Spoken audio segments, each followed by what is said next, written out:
Joining me at this time is a Hollywood power player, Hollywood guru to the stars, Hollywood PR guru to the stars is what I should say.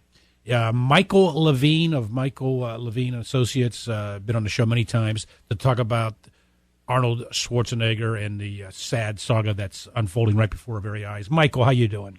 I'm very well. I'm happy to be sharing your valuable audience with you. Well, it's our pleasure too, and I'll tell you, Michael, last time you were on, you had said, made a couple predictions. You said Arnold's political career is over. This is about 3 months ago, give or take. You said Arnold's political career is over, so is his acting career. That was your prediction. That was before this whole mess came to the surface. Yeah, let me put just a finer point on that. You're absolutely right. Here's what I said 3 or 4 months ago. I said his political career is over. Why is that? And by the way, this is before the scandal. I said his political career is over because the overwhelming majority of Californians, including ones that voted for him like me, thought that he was a disaster as a governor.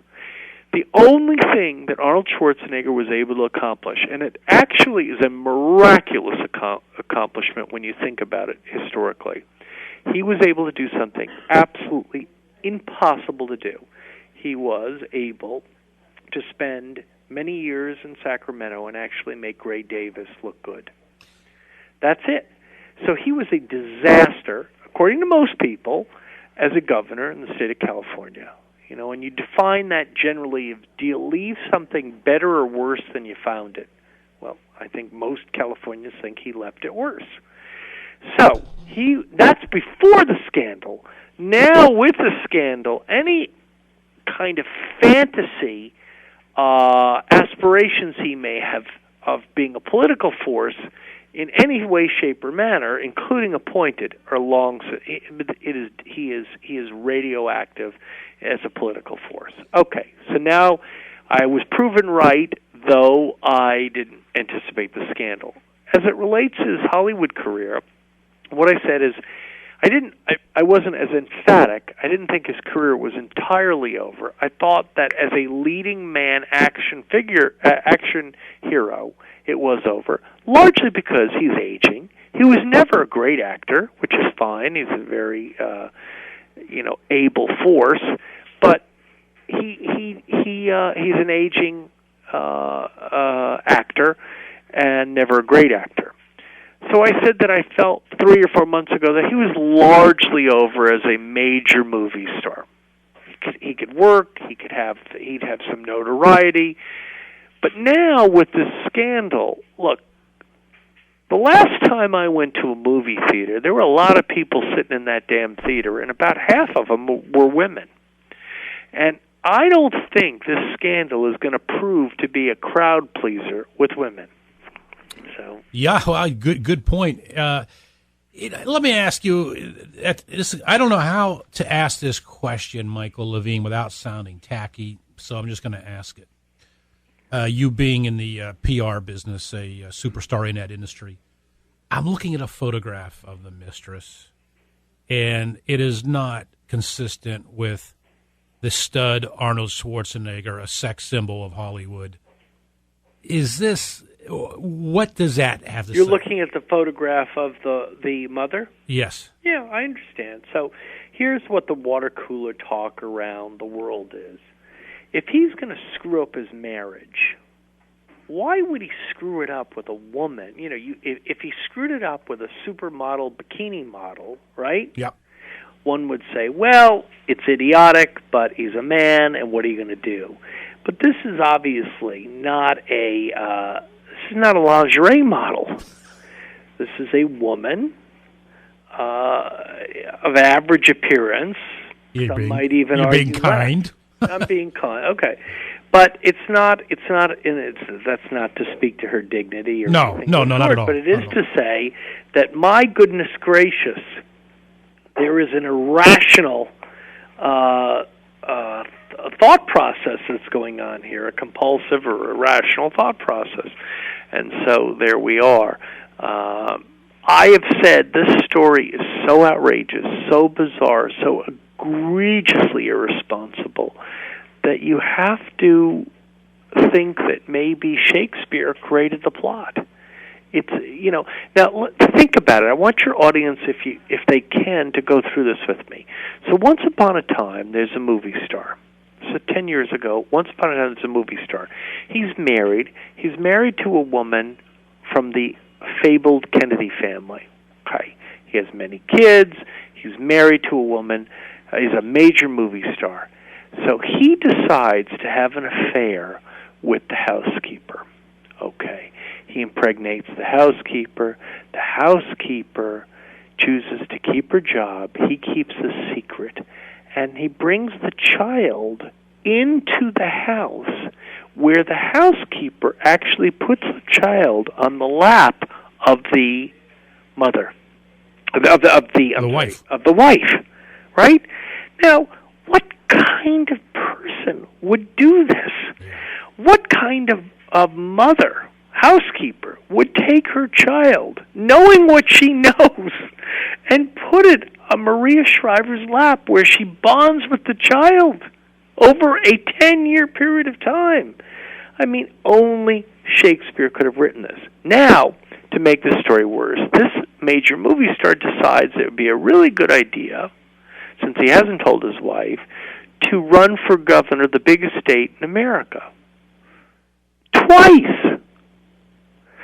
And, I mean, it is so preposterous. You wonder, this is either written by Shakespeare or the writers on Saturday Night Live for a parody. Michael, why now? How did this come out? Why was it not able to keep a secret? Well, look, I think that your listeners can understand the obvious, which is the only reason he told Maria was because this was going to come out, right? It was inevitable that it was going to come out. He was forced. His hand was forced. If he could, the only reason he told her was not because he had a sudden epiphany and said, I think it'd be a good idea now that I'm not governor to tell my wife. It was going to be exposed. Some media outlet went to him and said, "Look, this is coming out. You got to do something." And so he did, and the consequences are such. Now, by the way, I know some people who know the governor. I've met the governor. He's a very affable guy, by the way, cocky, kind of charismatic and cocky in a kind of devilish way. As I think people would expect from him. Yeah. But he's very affable and so forth, right? But he certainly seems to like himself a lot. Now, I'm told by people who know him well, I do not know him well, I've met him, but I don't know him well, that he actually believes that people think he was a good governor. I mean, wow. That is... Wow. Yeah. One of the... That's how way out the thinking is. That's how way out it is. He's not in reality. The other disgusting thing, and it didn't make a lot of news, it made some news, was just a few weeks ago when he gave the interview of why he commuted the sentence. Pardon. Pardon this, pardon. Disgraceful. Disgraceful. It is disgraceful. It is disgraceful. I mean, again, remember, in talking to me right now, Rick, you got to understand, you're talking to a man that voted for him twice. Okay? Yeah. I'm not exactly an Arnold basher. Right. I voted for him twice. The pardon of this guy's son, it was some political crony, Hispanic, right? Yeah. Who he pardoned his son as one of his last acts. There is no way to describe it other than disgraceful. He should be ashamed of himself. And one of the things that one of the crimes that Arnold is guilty of, besides all this betrayal to the wife and the family and the kids and so forth, is America right now is really a very cynical place. And by the way, it should be, based on the behavior of our public officials, it should be pretty cynical. Arnold has gifted the nation with another reason to be cynical. Yeah. He gave America, and by the way, societies that are profoundly cynical are not healthy societies. Wow. Right? Yeah. That it's terrible.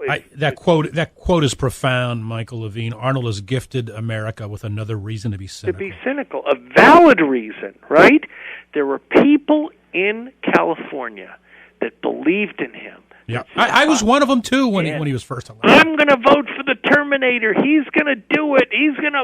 There were men and women, gay, straight, black, white, young, old, that said, let's give Arnold a try to clean it up. And guess what? He didn't. So now those people who had belief are left feeling, well, if the Terminator can't do it, then nobody can do it. I'm cynical. I'm going to give up. I'm not going to vote. I'm not going to participate. Well, this is an awful, awful legacy.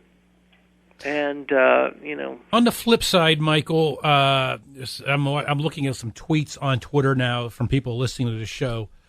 It's just another odd chapter in the life of the Kennedys, huh? The Kennedy family. Yeah, I mean, there is certain that. By the way, to all the people who are Twittering in to you right now, if any of them agree with me, I just want you to know I think they're brilliant.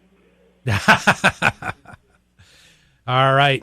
Michael, I know you're in a tight schedule. Yeah, thank you for the opportunity. I hope to do it again with you. I always like you have a very courageous format, and I enjoy talking to you. Well, I appreciate that. And it's ironically, our next guest who we're going to go to after this break is we're helping promote an event in Hollywood tomorrow night. Really? Tell me about the event. The National Italian American Foundation. Oh, nice. Yeah. So Robert Davi. Oh, good man. John Favreau. And Joe Mantegna. Yeah, these are all good men. Yep. They'll all be there tomorrow night, and they wanted to promote the event. Oh, terrific. Well, thank you for the opportunity of sharing your audience. All right, Michael, great to have you. Have a good evening. Bye.